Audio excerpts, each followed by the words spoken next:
people like Dennis Prager are part of the solution to help us to get this country back on track. So it is my extreme pleasure to introduce Dennis Prager.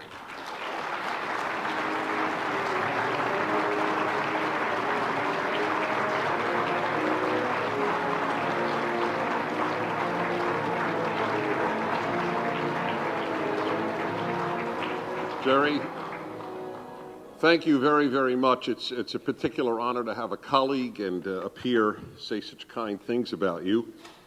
I have tremendous admiration for your group. Whenever I hear Americanism in any event, I know that people understand that America is not a geographic entity. With no insult intended to any other country, I'm a world traveler. I love the world. I've been to 93 countries. I'm going in a week to Zambia and Botswana and Zimbabwe to give mosquito nets out to orphan kids there. I have a deep commitment to a sense of the world. But this country is unique. Americanism exists. Belgiumism doesn't. Germanism doesn't. Zimbabweism doesn't. This is unique. It's an idea. It's, in my opinion, the greatest value system ever devised. My next book makes that case, and its applicability in every society. So you touch the deepest core of my beliefs. I've been asked to speak on American exceptionalism. Is it a myth or reality? And it is indeed a reality to those who believe it. If you deny it, then clearly it doesn't exist. God exists for those of us who believe in God. For those who don't believe in God, whether God exists or not is irrelevant to them.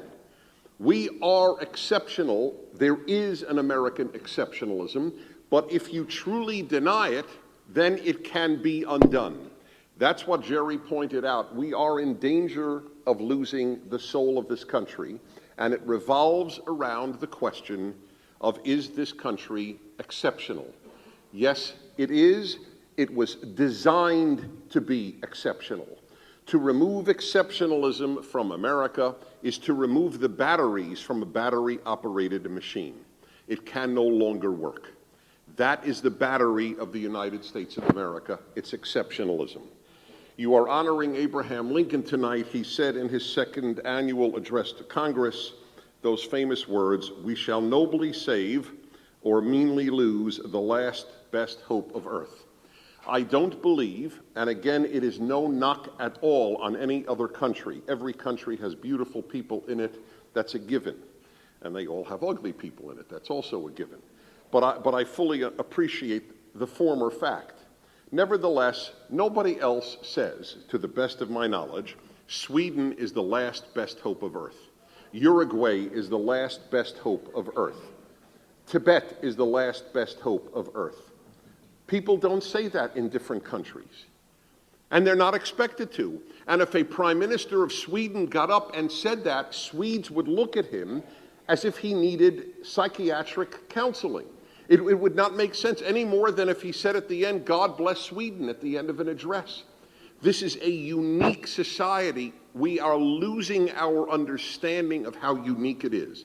So I want to make the case tonight about and for American exceptionalism, that it has always existed. It existed before we were founded. The famous address of John Winthrop to the Puritan colonists of Massachusetts Bay. For we must consider that we shall be as a city upon a hill. The eyes of all people are upon us. Yes, the eyes of all people are upon us. Again, no other country said this. There was one other group that said this, the Jews. And indeed, the founders of America said this is the second chosen people. This was a country founded on the belief that it was emulating the chosenness of the Hebrews to be a second chosen people. No other country ever had this belief. You can dismiss it, of course, as arrogance, as foolishness, as chauvinistic, and indeed, there are many, many people, those who teach your children at college, unless it's Pepperdine, Charles Reynolds, At most colleges, your child will be taught, as I was taught at Columbia University, that that's nonsense. This is chauvinist, nationalist nonsense, American exceptionalism. But it's not nonsense. It is the greatest belief that has animated a country in the history of countries. We have it in every sphere. I'll begin with foreign policy. Let me read to you from John F. Kennedy's inaugural address. In the long history of the world, only a few generations have been granted the role of defending freedom in its hour of maximum danger. I do not shrink from this responsibility. I welcome it. I do not believe that any of us would exchange places with any other people or any other generation. The energy, the faith, the devotion which we bring to this endeavor will light our country and all who serve it, and the glow from that fire can truly light the world. There is no other inaugural address of another country's president or prime minister that says our duty is to bring liberty to the world. Indeed, by the way, I'd like you to do an interesting experiment. I'd like you to give this part of the Kennedy inaugural address from 1961. I'd like you to give it to any college senior, junior that you know, and say, this was given by an American president. Was this president Republican or Democrat? And I will bet you that 90% will say it was given by a Republican. That is how dramatically the Democratic Party has changed in my lifetime.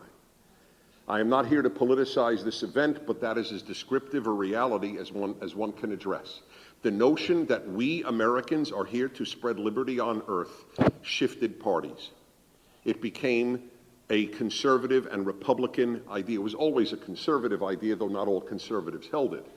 But this notion that we have a moral obligation to the rest of humanity, that we were blessed by God or by nature or by luck or by the founders, and we have to share this with others and spread it to others, no other group has had it. Now, how is this dismissed? This is incontrovertible. So how do those who dismiss this react? They say, well, our fighting abroad was not for liberty, it was for resources, for economic imperialism. So I then ask them, as an example, those who say this, and I've had guests on my show like Howard Zinn, a famous, or if you will, infamous author of a People's History of the United States, which is what I call a proctologist's history of America. And if I asked them, I said, how do you explain the Korean War? I always ask about the Korean War, because folks, with all respect to Korea, they don't have anything. In terms of natural resources, unless you feel that one should fight a fight for kimchi, which is garlic cabbage, a unique dish that I still taste 30 years after visiting Seoul. Unless you believe that that's why we went into Korea, why did we go? Why did we lose, 30,000 troops or so? Why did we go into Korea? What did we have to gain? Rubber? Oil? What? Most Americans who fought there could not identify the country on a map. They only knew one thing. These people are fighting for liberty against the monstrous Mao Zedong-inspired North Korean Communist Party. We will die, if we have to bring liberty to that God-forsaken place. That's why there was a Korean War. That's why this country fought. That is why this country fought in Vietnam. What was the economic benefit of having South Vietnam as a place of liberty? It's very angering to me when American idealism and all the death and maiming that took place for this idealism is dismissed as Iraq for oil. We could have gotten the oil like the Russians got the oil and the Chinese got the oil and the Germans got the oil for Saddam Hussein. We didn't have to invade, and we've invaded and gotten no oil from them anyway. This materialist deconstruction of American idealism to render all of those deaths of mostly American boys meaningless, indeed an imperialist venture, is truly reprehensible. It's morally reprehensible. No other country in the history of the world has ever had those three values as its central values. None. Some have had God, some have had liberty. and none that I know of have had e pluribus unum. But those three are utterly unique to this country. In that way, too, we are exceptional, and these are exceptional values. For example, e pluribus unum, from many one. No other nation can say that. You don't become a German or a Swede or a Japanese when you become a citizen of that country. You become a citizen, but you don't become Japanese. You never become Japanese. You rarely become German.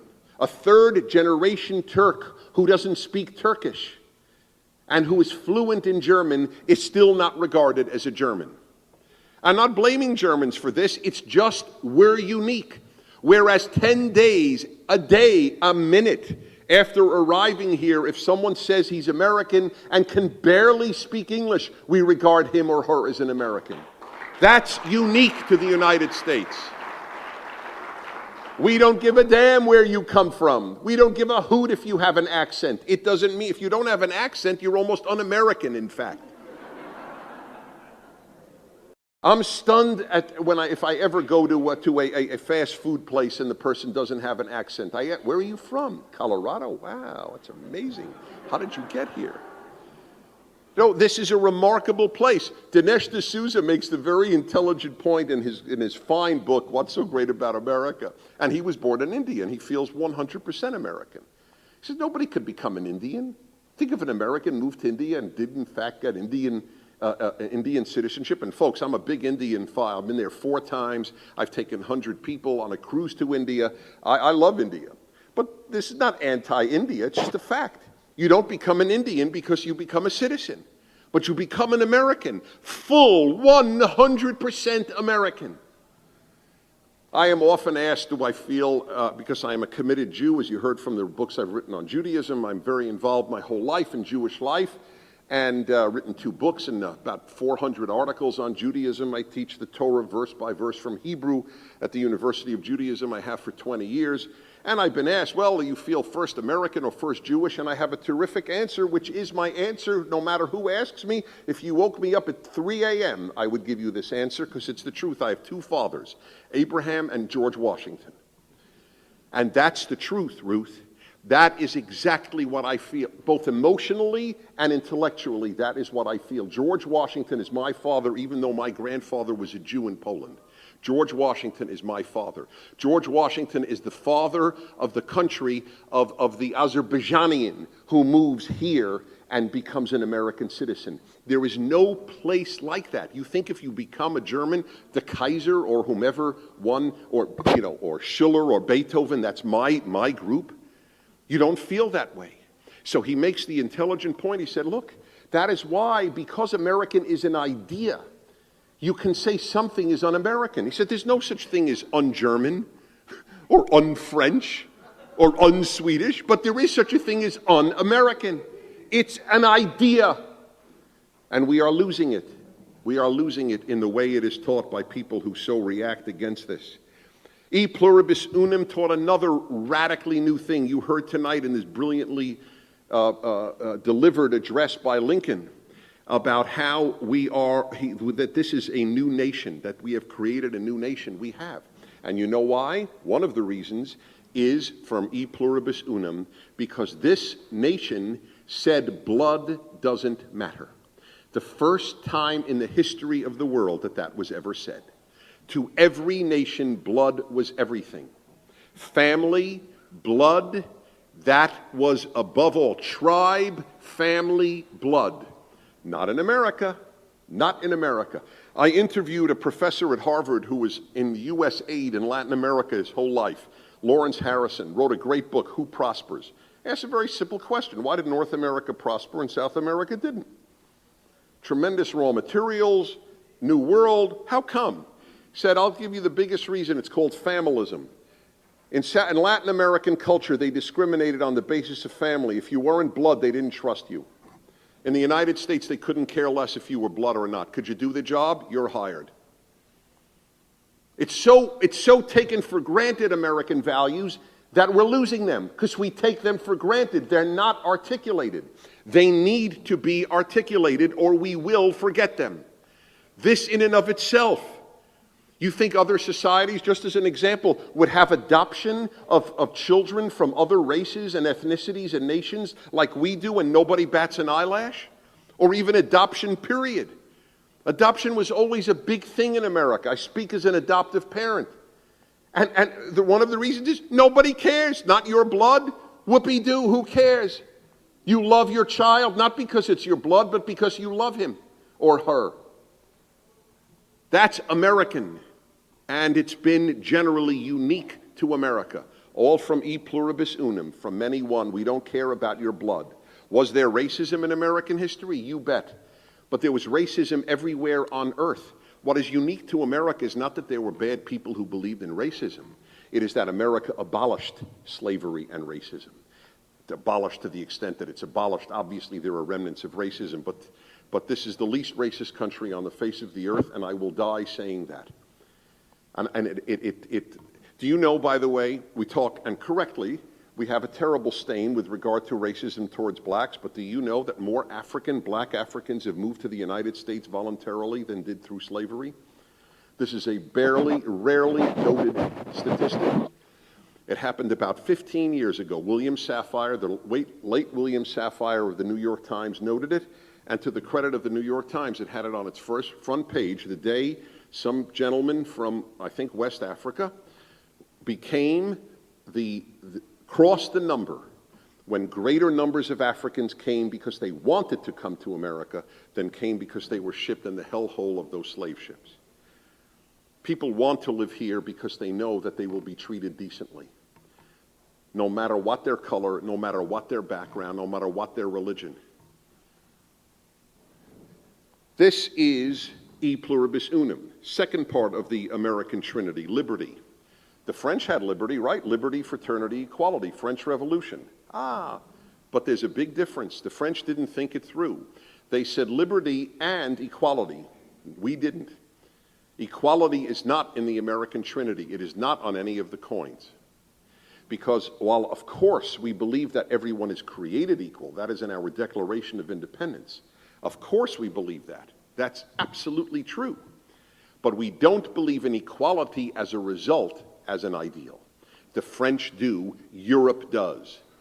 That is why becoming like Europe means abandoning Americanism.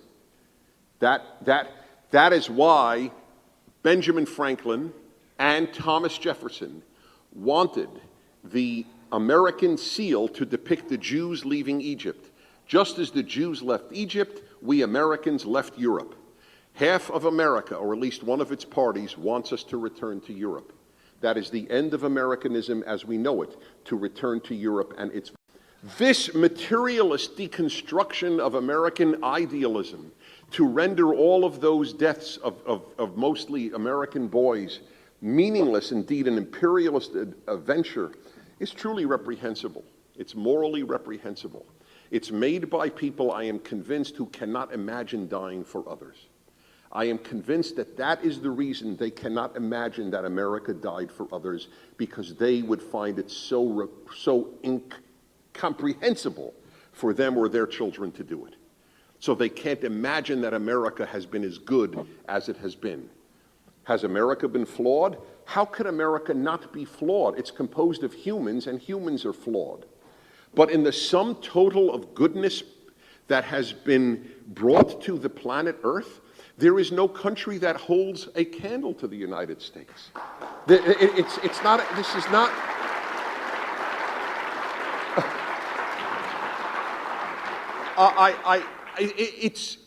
It's demonstrably provable.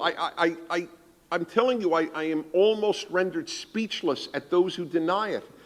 I mean, you can differ on so many things, but the role of America in spreading liberty on earth is incontrovertible. Let me take one of the leading liberal writers of our time, Thomas Friedman, New York Times foreign policy columnist. When Barack Obama got the Nobel Peace Prize, which, given my view of the prize, I feel he did deserve, And given that he got it, what in fact Tom Friedman, to his great credit, wrote was, here is what Barack Obama should say in Stockholm when he receives the prize. The truth is, ladies and gentlemen, it is not I who deserves the prize, but the greatest peacemakers on earth, and they are the members of the United States military.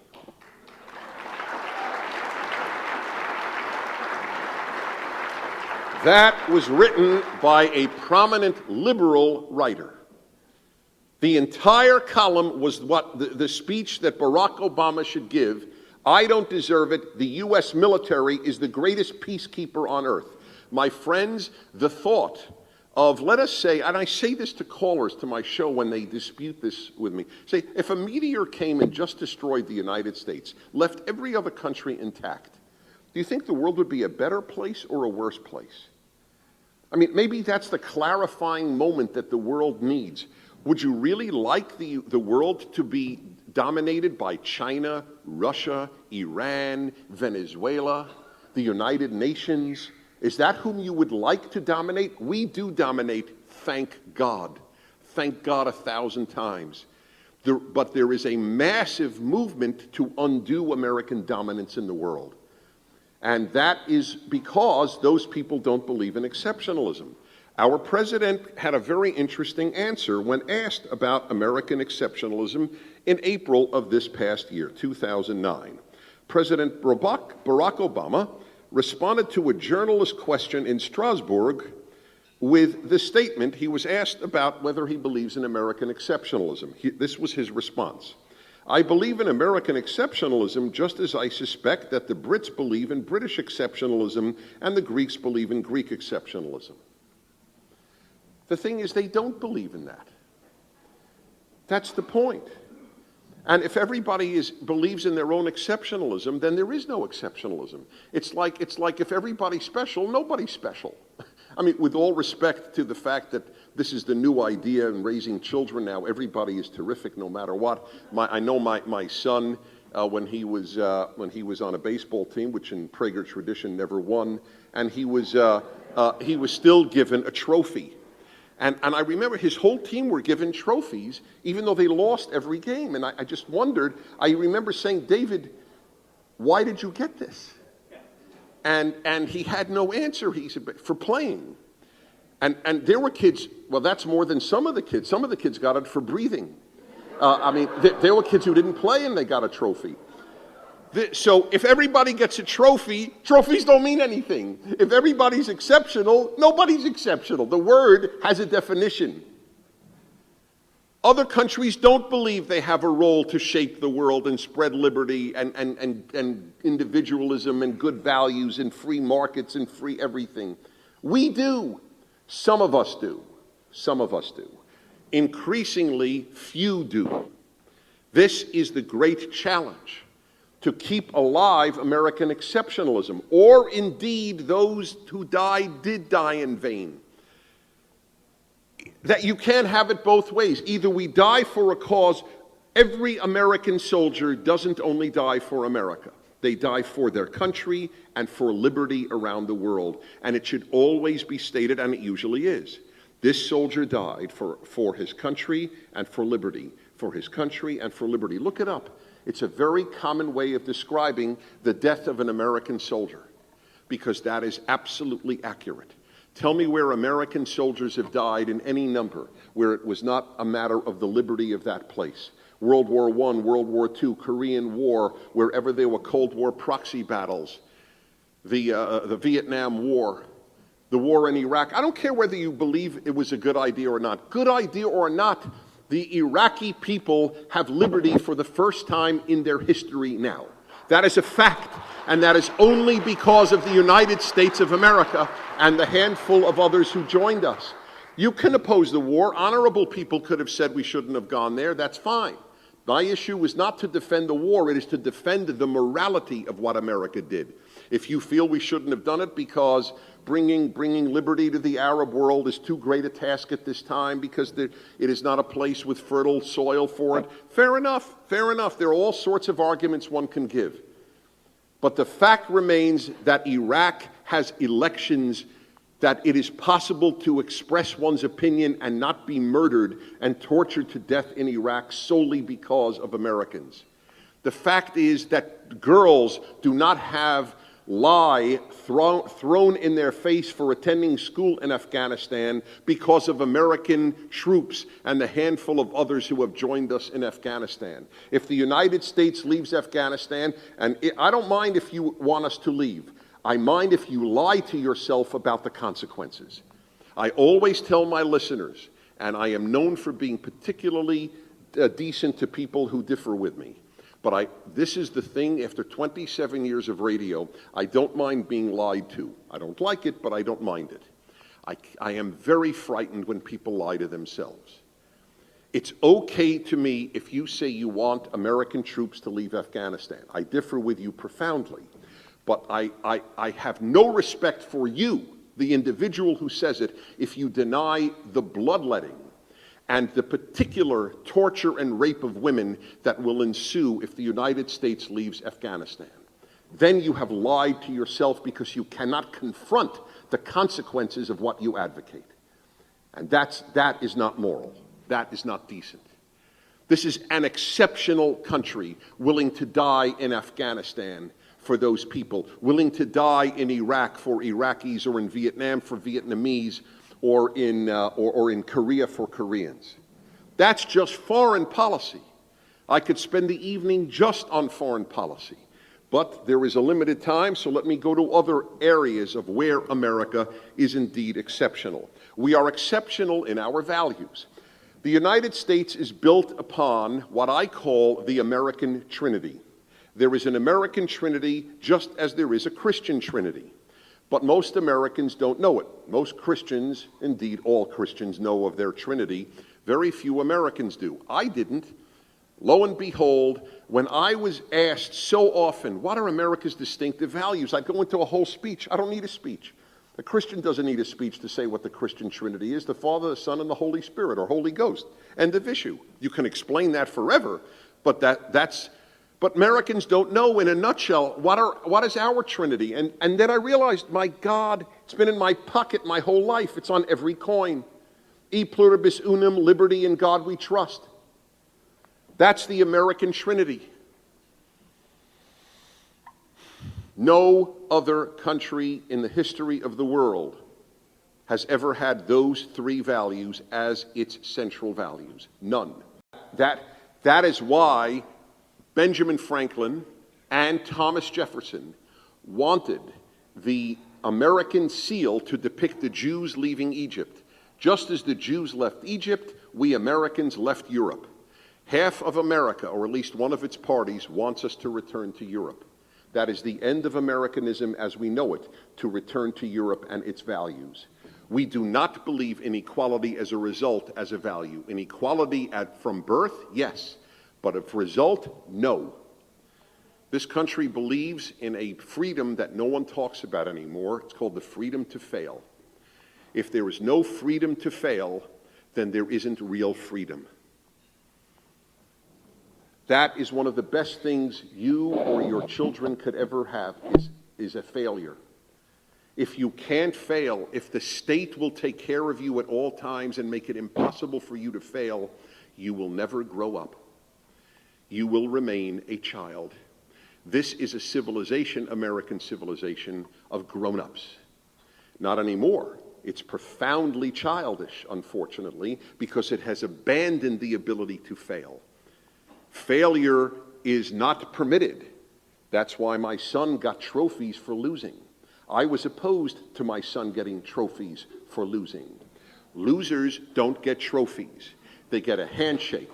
And that is the way it has always been in America, but in the therapeutic culture that we live, keeping people childlike, that is no longer the case.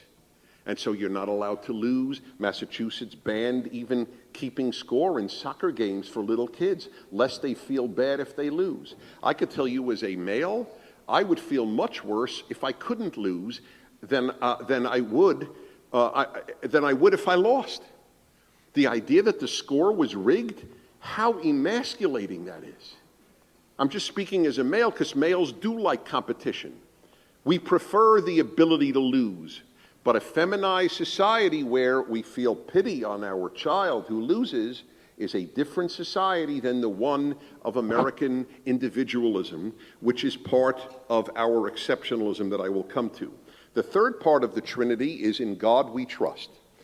We have a system that entirely is based on the belief that there is a God to whom we are morally accountable. Otherwise, liberty does not work.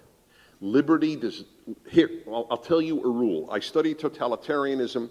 My graduate work was at the Russian Institute at Columbia University. And I really know totalitarianism well.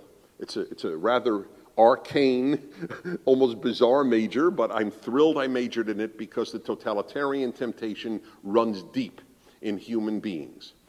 And I can tell you this, if you either have a people who believe in an accountability to God, or they will be an accountability to the state. As secularism increases, the state increases. That is a major reason why Europe have such large states, why they are nanny states, why they are so enormous. And same in America. As you get more secular, there are always exceptions, you get a greater belief in government.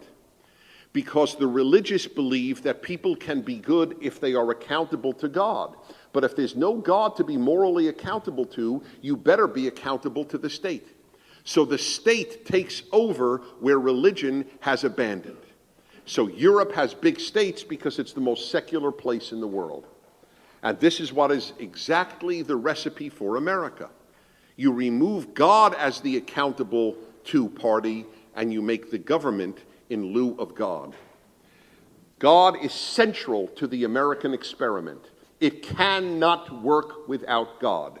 I'm sorry. There are beautiful atheists. There are despicable believers. That's a fact. That's not my point. The point is a society will not function, not individuals. There are great atheists, but it's of no interest to me. There were great people who believed that the world resided on the back of a turtle, but you can't build a good society on the belief that the world rests on a turtle. We are living in cut flower ethics. The ethics of America and the West were rooted in Judeo-Christian scripture and values. When you remove the Judeo-Christian soil, when you take those flowers out of that soil, they will wither and die. They look like they can live, but they will die, and they do. This is a major danger in our society. That's why in God we trust is the only thing inscribed in that great hall where the President of the United States gives the address to Congress. I was there when President Obama gave his address on health care a couple of months ago. And I did not know this because I had never been in that chamber where the joint sessions of Congress take place.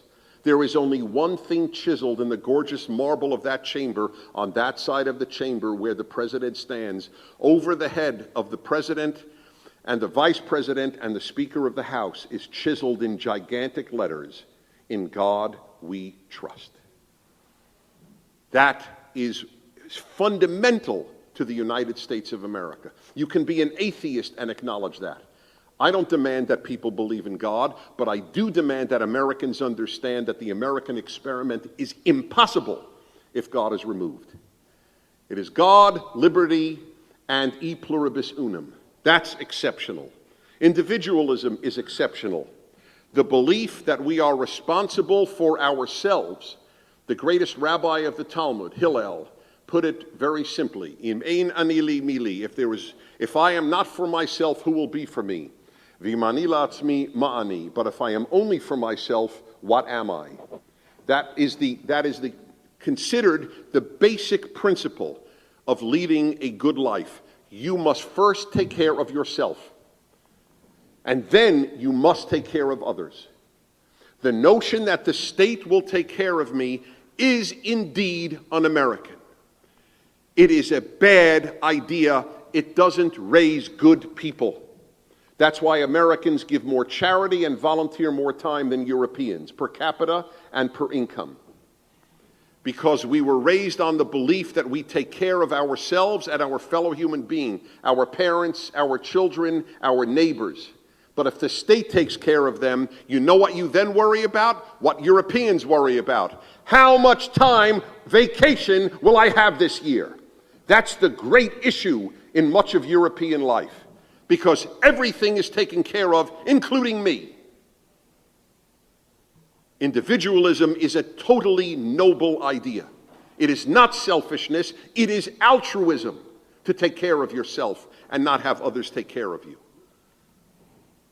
This was a great, great innovation, too, for our exceptionalism. And finally, yes, we believe in our exceptionalism that we have better values than international bodies. We think that the U.S. will do more good than the UN, than the European Union,